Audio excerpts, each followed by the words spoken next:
Pauta em debate. Oferecimento Village de Engenho. Fone 3154-8004.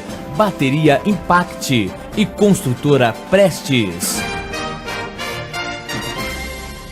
Olá, boa noite. Eu sou o Luiz César Lázari e estamos no ar com o Pauta em Debate.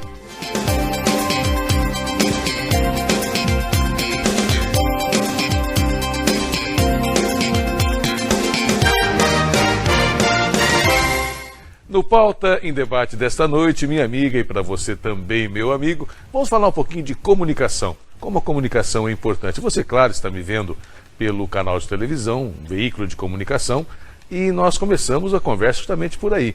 Mas há um momento na vida da sociedade, e que nós passamos por ele recentemente, que são as campanhas eleitorais, onde a comunicação tem um papel fundamental. É através da televisão, da internet, através do jornal, do folheto, do panfleto, que você conhece seu candidato, que você toma conhecimento com as propostas dos candidatos e para você até escolher um deles, ou até para escolher não votar em nenhum deles, como quase um terço da população brasileira fez na última eleição municipal.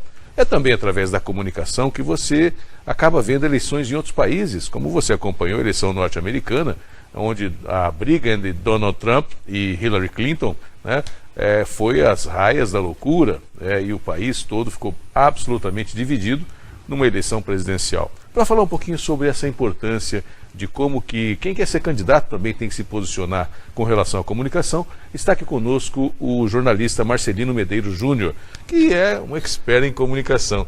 Muito boa noite, obrigado pela presença, Marcelino. Boa noite, Luiz, amigos aí da CNT, do Pauta em Debate. Você também, além de jornalista, de assessorar o deputado Alex Canziani, né, já há bastante tempo na assessoria de comunicação, você também trabalha em campanhas, já em várias campanhas, né? Como que você avalia a questão da comunicação para os candidatos? Bom, a cada eleição que passa, a gente percebe que a comunicação sempre tem um desafio a mais aí, né, nas disputas eleitorais, né? Então, esse ano, por exemplo, a gente teve aí uma restrição muito grande na área de comunicação, né? Os candidatos, os partidos tiveram poucas doações, né? Então, a gente sabe que a parte de comunicação nas campanhas é uma parte bastante custosa, né? Para os partidos, para os candidatos, para as coligações. E para esse ano foi bastante resumido isso aí, né? A legislação eleitoral ela restringiu, né? Muito nesse aspecto, né? Na arrecadação dos candidatos, dos partidos. Então, houve um desafio a mais aí para as estruturas de comunicação dos candidatos, dos partidos. O foco maior nessa campanha, diferente das outras vezes, foi através das redes sociais. Isso se utilizou muito, né, durante essa campanha, até porque o custo é baixo, né? Então, os candidatos, os partidos de modo geral, tiveram que se estruturar em cima disso aí. Não esquecendo de outros tipos de comunicação também que existe, né? Mas o foco realmente foi mais aí nas redes sociais, né? Nesse tipo de comunicação aí, né? Mídia eletrônica, enfim.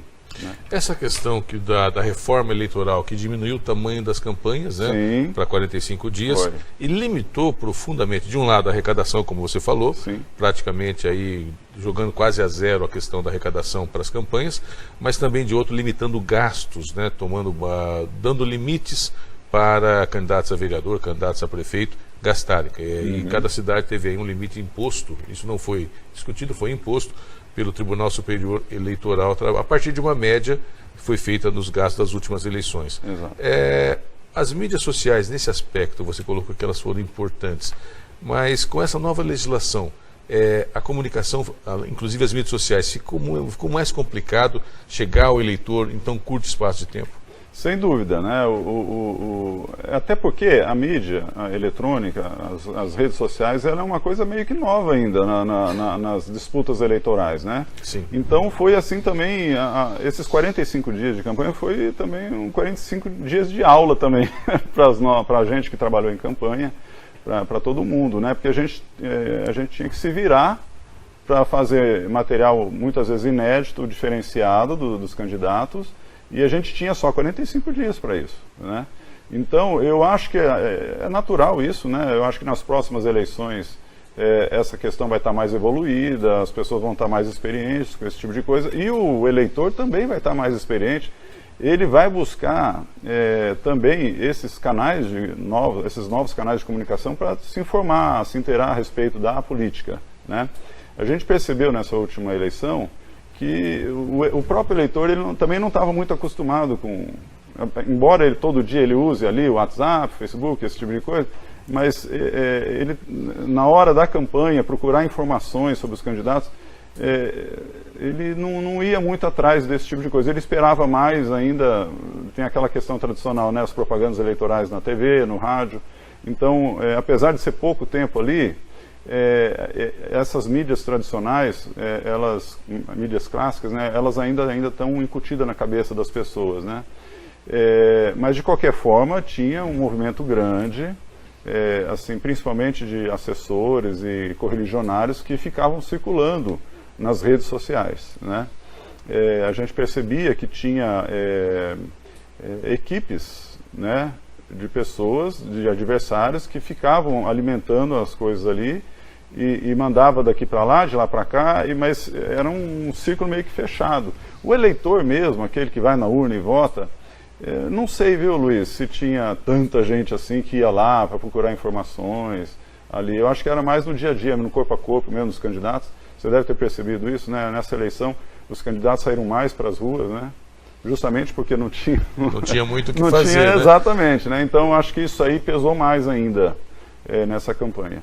Mas eu acho que nas próximas as redes sociais vão dominar e dominar bastante. Mas isso, inclusive, das redes sociais já vem sendo falado já desde 2012. Exato. E eu percebo que, me corrija se eu estiver errado, desde 2012 o que acontece, particularmente no Facebook, nas comunidades do Facebook, acontece uma falta de educação profunda, baixo nível, muitas vezes. Cortejo de agressões, né? É um cortejo de agressões de lado a lado, né? Não estou aqui colocando culpa nesse ou naquele, mas você abre e faz todo tipo de agressão, né? Inclusive com mentiras. Né? Porque eu sempre digo o seguinte: você tem, numa eleição, tem um problema que é verdade, claro que ele vai ser explorado. Como eu sempre brinco, se tem buraco na rua, pau no prefeito, né? Agora, inventam coisas, já inventaram coisas de todos os candidatos, desde 2012. Em 2014 isso foi assim algo que foi levado à estratosfera na briga entre Dilma e Aécio, né? onde houve uma situação profundamente deprimente até para quem gosta de comunicação. E às vezes eu fico um pouco preocupado, Marcelino, que as redes sociais, particularmente a rede social do Facebook, o WhatsApp até, aquela questão, né, dela é um pouco diferenciada, mas onde há uma disseminação de mentiras, de agressões, de inverdades, onde as pessoas não têm compromisso nenhum em preservar a imagem de alguém, quem quer que seja, e acham que estão ali com todo o direito de bater, de falar mal, de xingar, inclusive com palavras de baixo calão, né? Pessoas e autoridades. As redes sociais, que por um lado elas podem ser um grande facilitador da campanha, por outro lado é uma dor de cabeça para a coordenação. Sim, eu costumo dizer que a gente, em tese, vive na época da liberdade de expressão, mas na verdade, Luiz, quando se trata de campanha eleitoral, e é exatamente isso que você falou, a gente vive a libertinagem de expressão, entendeu? Então, isso que acontece no meio político. Infelizmente, tem isso mesmo, tem muitas agressões de lado a lado, infelizmente. Às vezes, um candidato não está atacando ninguém, mas ele é atacado, aí ele sente a necessidade de se defender e acaba atacando, é até natural, né? É um instinto humano, né? Enfim. Infelizmente, isso rola muito ainda nas redes sociais. Esse é o outro desafio da comunicação de campanha, né? Como barrar essa questão das mentiras que são circuladas, né? Ou então barrar ou amenizar, né? Então, como fazer isso? Esse é o grande desafio que as equipes de comunicação vão ter aí nas próximas eleições. Como fazer para amenizar esse tipo de coisa, para melhorar o nível, né, das disputas nas redes sociais entre os candidatos. Esse é o grande desafio. Aliás, é uma situação que me chama a atenção, eu não sei se chamou a sua atenção também, meu amigo, que muitas vezes a gente fica discutindo ou presenciando, acompanhando discussões absolutamente desnecessárias, de assuntos que não são pertinentes, e deixa de olhar a plataforma de trabalho, as propostas de governo, a postura de homens e mulheres públicos, né, em relação àquilo que eles pretendem. Então o candidato a vereador fica muitas vezes batendo no outro, o outro batendo em nenhum, mas você não percebe qual que é a intenção, o que ele vai defender na Câmara de Vereadores, ou que o prefeito vai eleger como prioridade. Isso acaba, por isso que muita gente acaba não indo votar, na sua opinião, ou vota em branco e nulo? Sem dúvida. Então, a pessoa vai, vota nulo, vota branco, né, isso acaba desestimulando, né, o eleitor, né? Agora, Luiz, vou te dizer um negócio também. O eleitor, o povo também, ele gosta também de uma briguinha também. Sensacionalismo. Né? Um sensacionalismozinho aí, né? Então, é duro, é uma questão meio que cultural também, né? Então, é esse que tá. Esse é o grande desafio da comunicação. Como superar tudo isso? Como superar os ataques dos adversários? Como barrar as mentiras? Como superar essa questão cultural do povo de gostar de briguinha, e até prefere isso em detrimento dos planos de governo, das propostas. Então é um grande desafio. Eu acho que não é só também, essa coisa é a longo prazo, não é só em 45 dias que você vai resolver.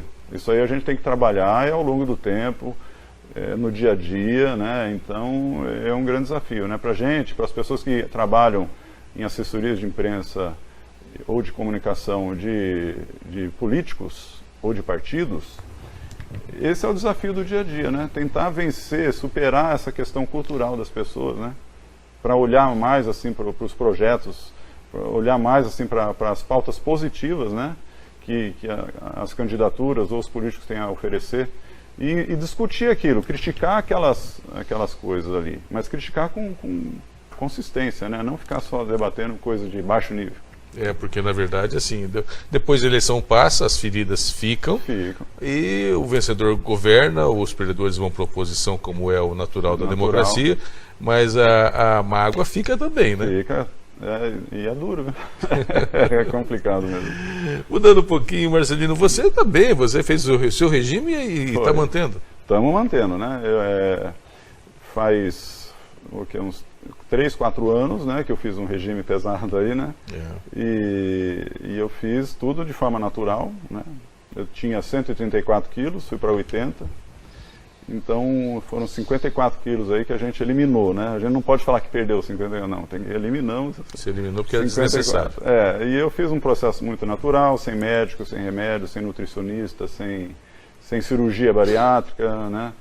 Enfim, é a longo prazo, levou 17 meses. O processo de perda de peso, e de lá para cá eu passei a só manter, né? Então hoje eu estou mantendo, fico ali variando entre 81 e 87 quilos, 88 quilos, que é o ideal para mim, assim. Mas você pratica esporte, está praticando esporte? Sim, muito esporte, né? 6 dias por semana eu pratico esporte, e biblicamente falando, no 7º dia a gente descansa, né? Então eu estou sempre fazendo 1, 2 horas de atividade por dia.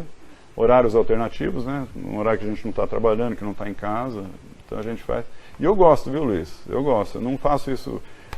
As pessoas falam, poxa, mas que sacrifício, não sei o quê. Eu não vejo isso mais como sacrifício. Foi no começo, né? Quando a gente não está acostumado. Eu levei uma vida muito sedentária, né? Fiquei mais de 20 anos, 22 anos levando uma vida sedentária. Então, quando eu comecei a praticar exercício, foi um sacrifício. Mas depois eu acostumei e hoje é o contrário, eu estou viciado em atividade física.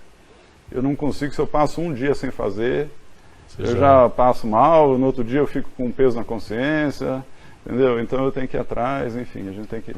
Além do que, tem que maneirar na alimentação também, isso não é só... A alimentação continua sob cuidados. Sim, eu reduzi bastante, eu melhorei a qualidade, né? Primeiro, num primeiro momento, eu diminuí a quantidade, só mexi na quantidade, né, do que eu comia. E num segundo momento, aí eu troquei essa quantidade e passei para a qualidade, né? Então hoje eu levo uma alimentação bastante regrada, né? Mas eu não deixo também, eu dou umas escapadas também, viu? No final de semana, principalmente. Pode me chamar para um churrasco aí, para tomar uma cerveja, que a gente vai. Não tem problema, não. Vamos chamar então. Querido, obrigado pela entrevista. Obrigado, uma ótima noite. Obrigado. Tudo de bom para você. Estamos à disposição aí, viu, Luiz? A gente também. Muito obrigado. Um abraço. A gente vai para o intervalo, daqui a pouquinho mais informações no Pauta em Debate.